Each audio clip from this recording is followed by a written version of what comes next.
You're listening to the CyberWire Network, powered by N2K.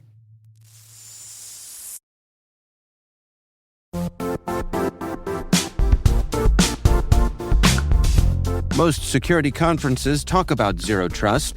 Zero Trust World puts you inside. This is a hands-on cybersecurity event designed for practitioners who want real skills, not just theory. You'll take part in live hacking labs where you'll attack real environments, see how modern threats actually work, and learn how to stop them before they turn into incidents. But Zero Trust World is more than labs. You'll also experience expert-led sessions, practical case studies, and technical deep dives focused on real-world implementation. Whether you're blue team, red team, or responsible for securing an entire organization, the content is built to be immediately useful. You'll earn CPE credits, connect with peers across the industry, and leave with strategies you can put into action right away. Join us March 4th through the 6th in Orlando, Florida. Register now at ztw.com and take your Zero Trust strategy from theory to execution.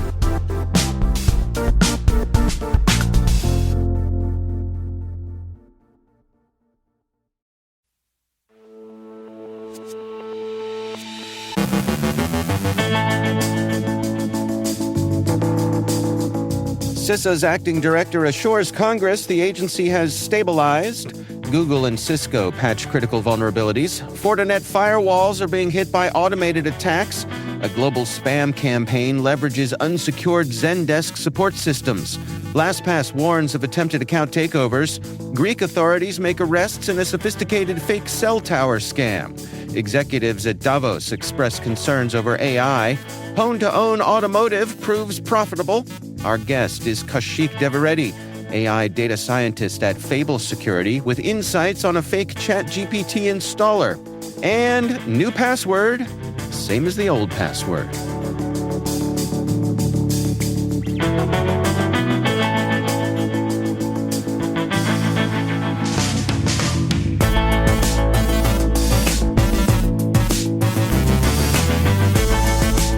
It's Thursday, January 22nd, 2026.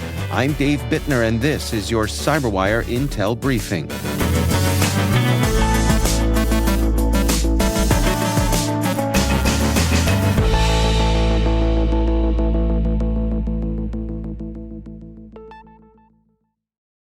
Thanks for joining us here today. It's great to have you with us. The U.S. Cybersecurity and Infrastructure Security Agency is working to refocus on its core mission after a turbulent year marked by staffing losses, funding disruptions, and internal restructuring. Acting Director Madhu Gadamukala told the House Homeland Security Committee that the agency has stabilized and does not expect further organizational changes in fiscal year 2026. CISA now employs more than 2,400 staff, roughly 1,000 fewer than at the start of the Trump administration. Gadamukala said the reductions were part of a broader White House effort to shrink the federal workforce and right-size the agency. He argued CISA now has the workforce it needs and plans targeted initiatives in 2026 to address the most critical cyber risk gaps. Republicans praised a narrower operational focus, while Democrats warned proposed budget cuts could weaken civilian cyber defenses as foreign threats persist.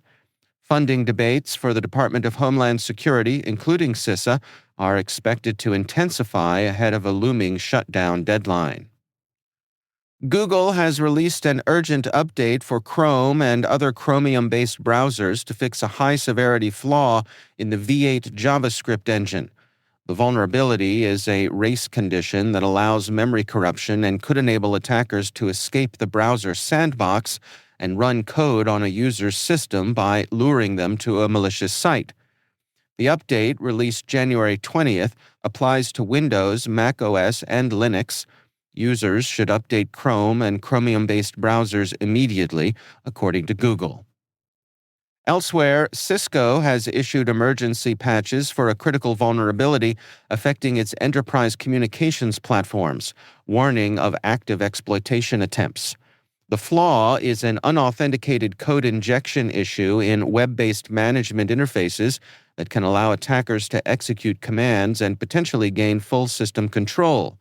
Impacted products include Unified Communications Manager, Unity Connection, and WebEx Calling Dedicated Instance. Cisco says there are no workarounds and urges immediate patching. Researchers warn that Fortinet FortiGate firewalls are being hit by automated attacks that create rogue accounts and rapidly export firewall configurations. According to Arctic Wolf, the campaign began January 15th and appears to exploit an unknown weakness in FortiGate's single sign-on feature, closely resembling attacks seen in December of last year. Arctic Wolf says it remains unclear whether current attacks are fully addressed by existing patches, and customer reports suggest a possible patch bypass. Fortinet is expected to release additional FortiOS updates to resolve the issue. Until then, defenders are advised to disable FortiCloud SSO. CISA has already flagged the earlier vulnerability as actively exploited, while Shadow Server reports nearly 11,000 exposed devices online. A global spam campaign has flooded inboxes with hundreds of confusing emails generated through unsecured Zendesk support systems. The wave began January 18th and abuses Zendesk's default settings that allows unverified users to submit support tickets, which then trigger automated confirmation emails to whatever address is entered. Attackers iterated through large email lists, effectively turning legitimate customer support platforms into mass spam engines. The emails feature bizarre or alarming subject lines, including fake legal notices and promotional offers, often written with decorative Unicode text. While the messages do not contain malicious links, they bypass spam filters because they originate from trusted companies, making them particularly disruptive. Affected organizations include Discord, Dropbox, Riot Games, and government agencies. Zendesk says it's rolled out new safeguards to detect and limit this relay spam and advises customers to restrict ticket submissions to verified users. LastPass is warning users about an active phishing campaign designed to steal master passwords and take over accounts.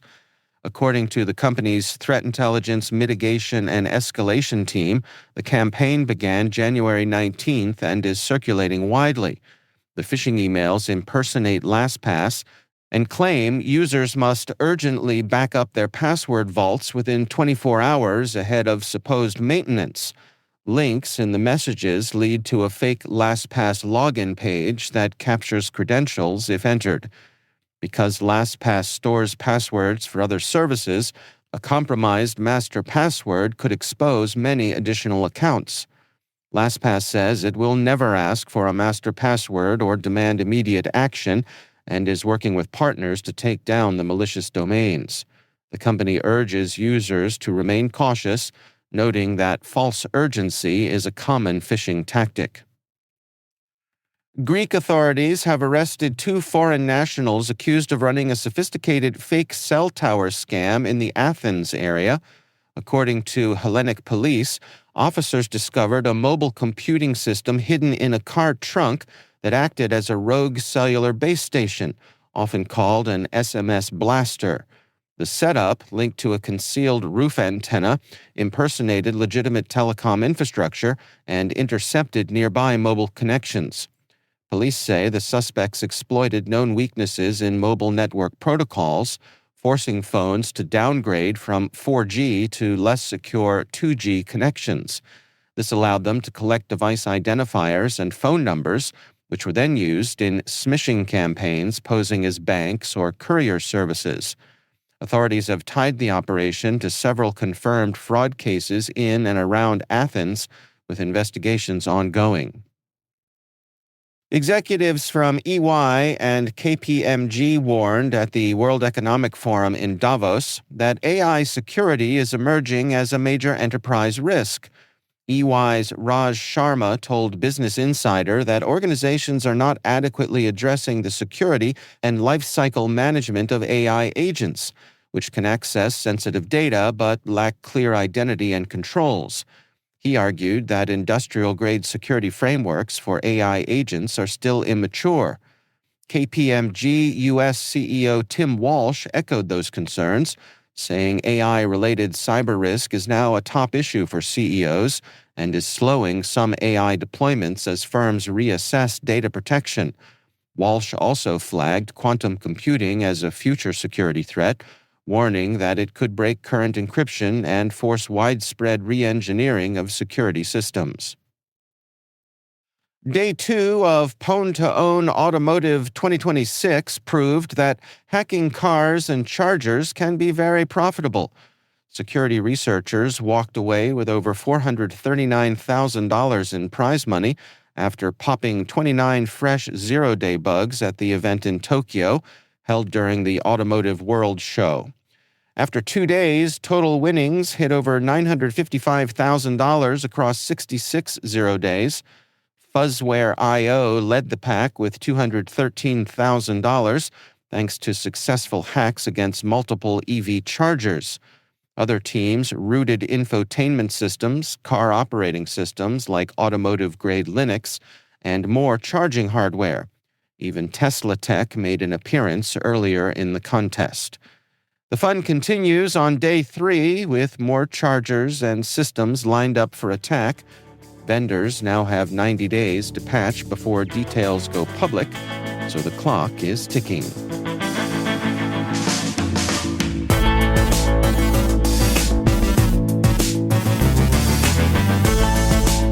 Coming up after the break, my conversation with Kaushik Devireddy from Fable Security. We're discussing insights on a fake ChatGPT installer and new password, same as the old password. Stick around.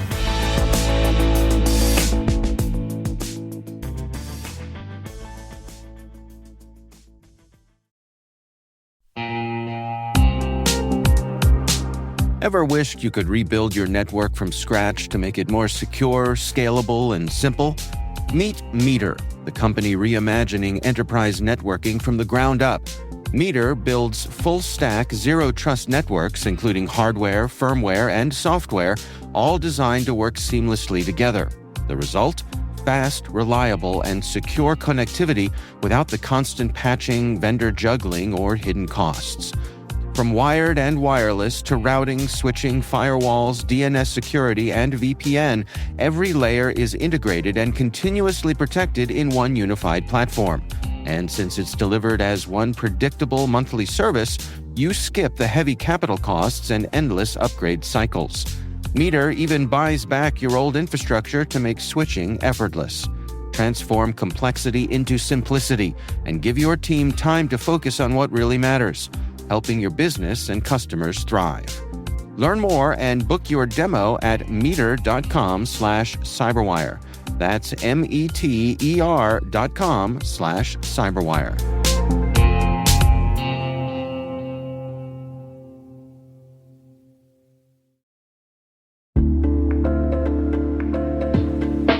What's your 2 a.m. security worry? Is it, do I have the right controls in place? Maybe, are my vendors secure? Or the one that really keeps you up at night, how do I get out from under these old tools and manual processes? That's where Vanta comes in. Vanta automates the manual work so you can stop sweating over spreadsheets, chasing audit evidence, and filling out endless questionnaires. Their trust management platform continuously monitors your systems, centralizes your data, and simplifies your security at scale. And it fits right into your workflows, using AI to streamline evidence collection, flag risks, and keep your program audit ready, all the time. With Vanta, you get everything you need to move faster, scale confidently, and finally, get back to sleep. Get started at vanta.com/cyber. That's VANTA.com/cyber.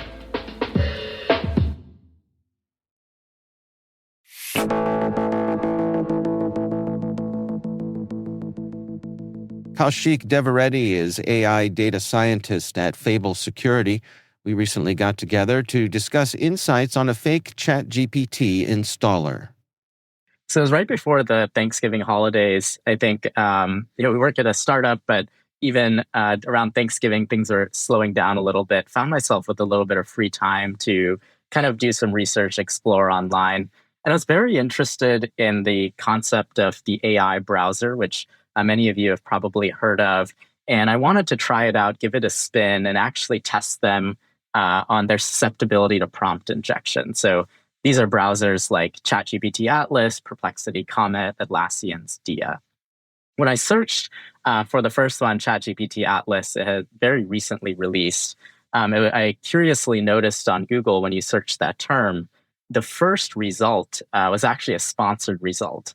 And it looked, that the title and description looked identical to the second result, which was an official Google search result from ChatGPT itself. And so I immediately picked up that it was a fake site, given that it was served from a Google Sites domain, and decided to go down that rabbit hole instead to see, what kind of attack this would present me with.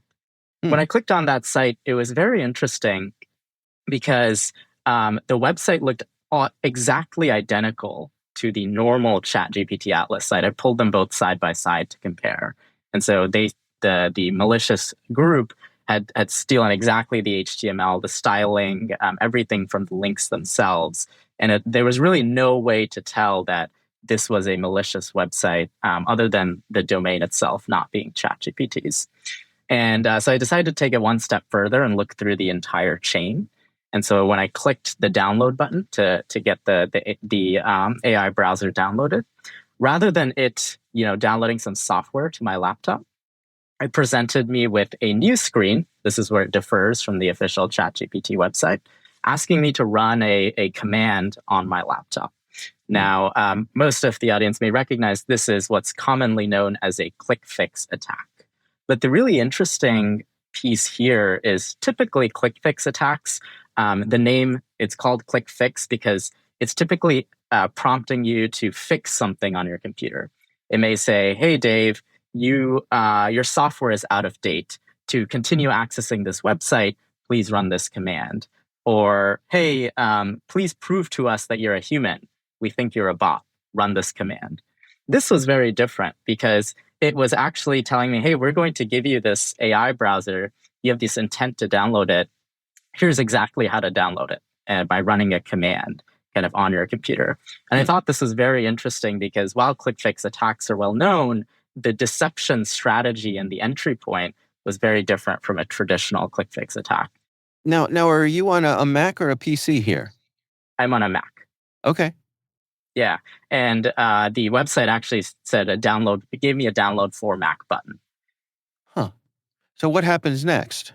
Totally. So if you run that command, which if that website is still live, please do not run that command on your computer. But I actually pulled the script into a sandbox environment to see what it would actually do. And at first glance, the command looks almost benign. It's running it's pulling a script from the internet and executing it, and it is encoded in base 64. So there's no way to see what the URL is that it's curling and pulling the script from. If you decode the base 64, you'll notice it's a very peculiar URL. It's a free file hosting site. And this is where the threat actor group was hosting some info stealer malware. So had you installed this, it would have downloaded the info stealer malware. Do you happen to know what flavor of info stealer it was trying to put on your system? Totally. So the curious step before it was it would actually ask you for your system password. So it's clear that the info stealer malware wouldn't be able to execute without sudo permissions. And so if you didn't type in your password properly, it would keep prompting you over and over saying, hey, we can't install until you type your password. I ended up getting the info stealer malware and uploading it to VirusTotal to see what matches I could find. At the time, there were no specific matches that it was able to determine. But I think the really interesting piece was I'm running an EDR on my laptop and on the sandbox, and the EDR did not pick up that it was a malicious file. As a Mac user, and I'm a Mac user myself, it's fair to say, don't you think, that for someone to ask you to invoke the terminal and enter a command, that rarely happens? Correct, correct. So that was a red flag for you. Yes, yes. I think we should never run an arbitrary shell command on your computer, unless, especially on a corporate device, which has very sensitive information, unless you're absolutely sure you know what it's doing. So there's multiple things at play here. I mean, what are the take-home lessons for you in terms of advising folks to best protect themselves here? Totally. I think traditionally when we think about quick fix attacks and the way these attacks come in, typically, the attack vector is it lands in your email inbox. There's a phishing email which will lead you to this URL, and the URL, that website will try and instruct users, hey, run this command. I think now we're starting to see, hey, there are other ways that people can land upon this quick fix attack. And we need to spread awareness that these other, attack vectors exist. And I think at a very basic level, we should be educating people that they should not be running arbitrary commands on their computer. What if I'm in charge of administrating the computers? And let's stay on the Mac here for a while. If I had denied someone, access to terminal or the ability to run as root, would that have helped? Yeah, I think there's a certain class of users, right, that you can lock down the device a bit more, especially if they're not developers. Removing root access to the terminal is a very positive step. Now, there's always going to be users who need that type of access, like software developers who are developing locally. And for them, a technical control may not be enough, and that's why we need the awareness piece for them. That's Kaushik Devireddy from Fable Security.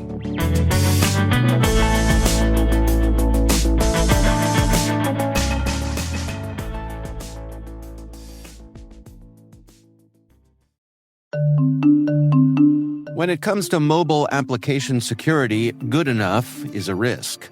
A recent survey shows that 72% of organizations reported at least one mobile application security incident last year, and 92% of responders reported threat levels have increased in the past 2 years.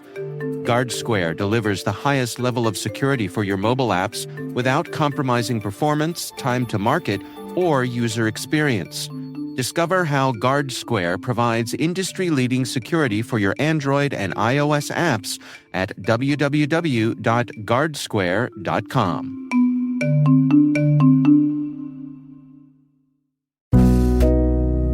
The world moves fast. Your workday, even faster. Pitching products, drafting reports, analyzing data. Microsoft 365 Copilot is your AI assistant for work.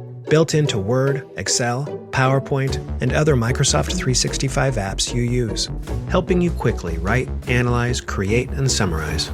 So you can cut through clutter and clear a path to your best work.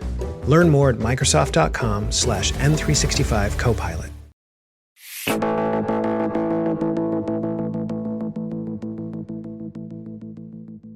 And finally, after another year of security training, stern warnings, and posters begging users to think before you type, passwords have once again refused to evolve.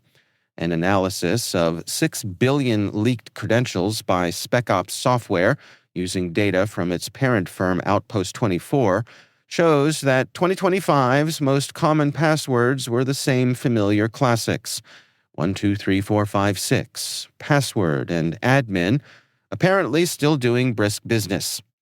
The report suggests this is not nostalgia, but habit. Numeric strings dominate personal accounts, while admin and password linger on enterprise gear, from networking devices to industrial systems. That creates a predictable path for attackers who can reuse stolen credentials to access VPNs, Active Directory, or cloud services. Even more complex passwords often just decorate old favorites with a few extra characters. The lesson is dry but clear. Attackers innovate, users reuse, and security teams clean up the mess.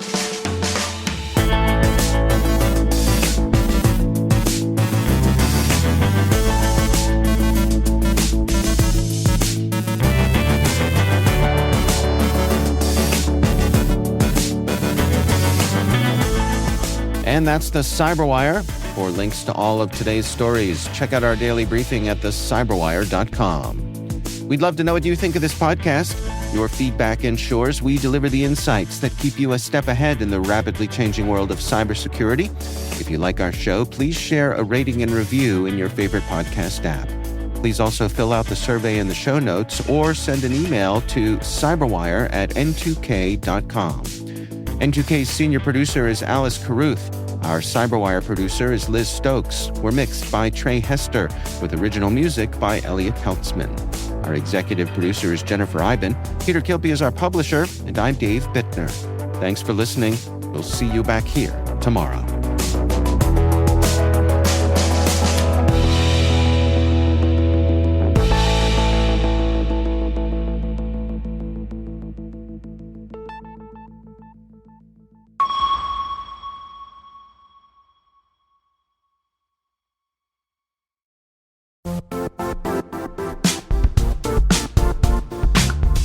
If you only attend one cybersecurity conference this year, make it RSAC 2026. It's happening March 23rd through the 26th in San Francisco, bringing together the global security community for 4 days of expert insights, hands-on learning, and real innovation. I'll say this plainly, I never miss this conference. The ideas and conversations stay with me all year. Join thousands of practitioners and leaders tackling today's toughest challenges and shaping what comes next. Register today at rsaconference.com/cyberwire26. I'll see you in San Francisco.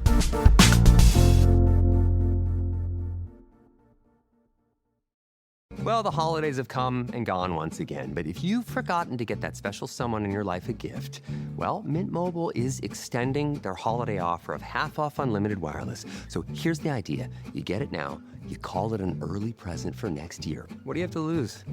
Give it a try at mintmobile.com/switch.